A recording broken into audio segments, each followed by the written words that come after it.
Gucci, yeah.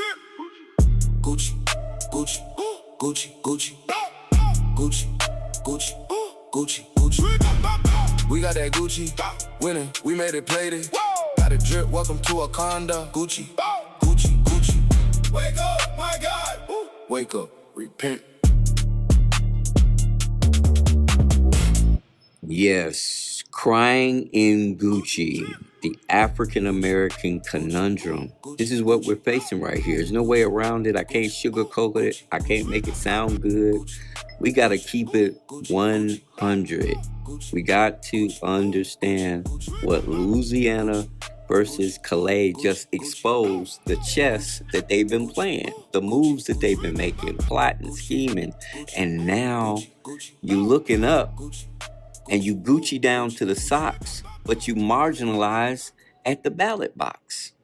You don't have the same capability and capacity to be able to enact policy to represent your people. And we have to understand that our people are destroyed for lack of knowledge because you have rejected knowledge. So God says, I will reject you when you forget his will, his way. And that's what we are on the precipice. We are here already. The chess moves that have happened with Louisiana Calais just exposes everything, and it sets wheels in motion that if we don't change the way we operate, move, and think, then what they project with the data is that African American wealth will be zero by 2053. How do you think that just happens? It doesn't just happen. All of these chess moves are leading and pointing to that. And I'm going to show through this Bible study, data unpacking, that the only solution that we're going to have is a collective. We can't do these boulets, talented tenth, fraternity, sorority, special black people movement over here, and the rest of y'all just vote and shut up, and we'll deal with whatever you need when we feel like it. That ain't gonna work no more. We can't do that no more. That's not gonna work no more. This whole thing, the talented tens, all of that is not gonna work. We're gonna have to come to Jesus and come to terms. Gucci, Gucci, Gucci, Gucci, Gucci, Gucci, Gucci. All right, so this is chess, not checkers. And so we got to understand how each piece moves on the board. We just can't be upset, loud, and crying and beating people over the head, talking about, you got to vote, you got to vote, you got to vote. That's checkers. This is chess. It's not just voting. The Supreme Court has an appointment process. It's a constitutional process defined by Article 2 of the U.S. Constitution. It requires the president to nominate a candidate, and the Senate provide advice and consent through confirmation and vote. It's the president. Understand the chess here. If you have a president that's not looking out for your constituents and your interests, this president can nominate his son to be on the Supreme Court, and it could be confirmed and approved, and the Congress has nothing to do with it. It's the Senate. And how many African American senators do we have? Yeah, it's chess. Understand process. We were spending way too much time at the galas, at the Gucci store, and they were making moves. They were making chess moves. It's chess. The president nominates whom he wants, and the Senate confirms who that is. You can't change that. There's nothing you can do about that. And they know this. They know the game. They created the game. And so understand the Senate has an exclusive role, under Article 2, Section 2 of the Constitution. Only the Senate holds the power of advice and consent. That means the Senate is alone and responsible for vetting who gonna get on the Supreme Court, the hearings, the confirmation. So if your vote, yelling at people about vote, understand they redid the maps. So that means your vote has less impact, less say.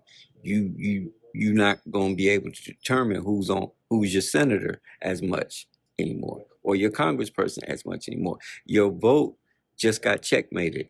So when you look at the process of the Senate's exclusive role, understand all the yelling and screaming and crying.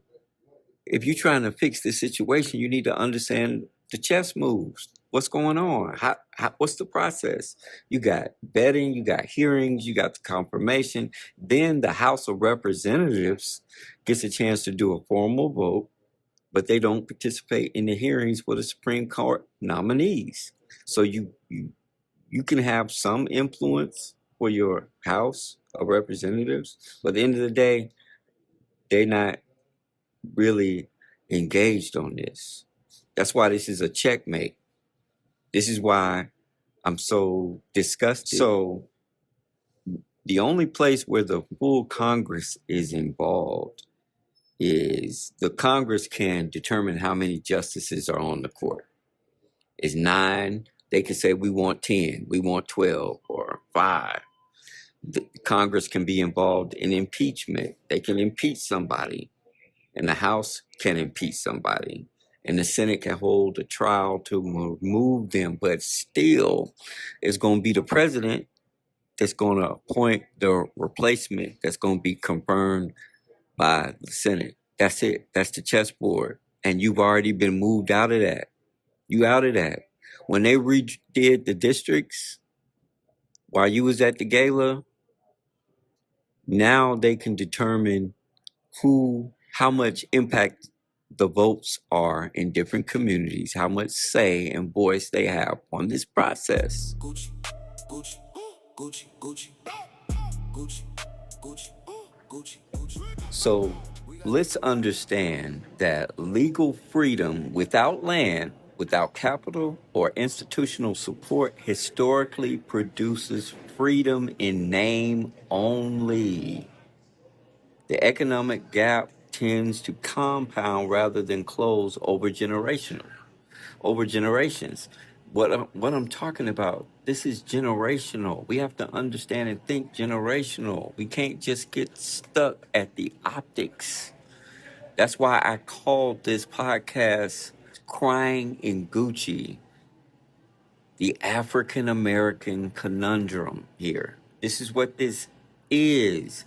We settle for the optics of looking like we are wealthy, looking like we have freedoms and equality and equity, and we dress it up with Gucci because we can go buy it, but we don't own it. We go to the lunch counter and we force ourselves. That's why I didn't really agree with the lunch counter protests. You don't own these lunch counters, but you forcing people to serve you. You bringing your money to them instead of just doing your own. I get the overall thing that you should be able to have the freedom to go anywhere in public. I get that, but you do a disservice to yourself when you're empowering the people that are disparaging you. Gucci, Gucci, Gucci, Gucci, Gucci, Gucci, Gucci. Let's look at the wealth gap. In 1865, Black Americans owned 0.5% of the wealth. Today, with 160 years of freedom, we got freedom. That's what Constitution, freedom, 160 years. Black people still only own 2.3% of the wealth. And we comprise 13 to 14% of the population, and we feel good about it. We consuming Gucci like nobody else. But we ain't got it like that. We just got to come to Jesus with reality. The median white family holds 7 to 8 times the wealth of the median black family, according to the data of the Federal Reserve. 7 to 8 times. We ain't there yet. It's not Wakanda. We ain't made it yet. We can be Gucci down to the socks and be denied representation at the ballot box. Gucci, Gucci. We got that Gucci. Winning, we made it, played it. got a drip, welcome to Wakanda. Gucci.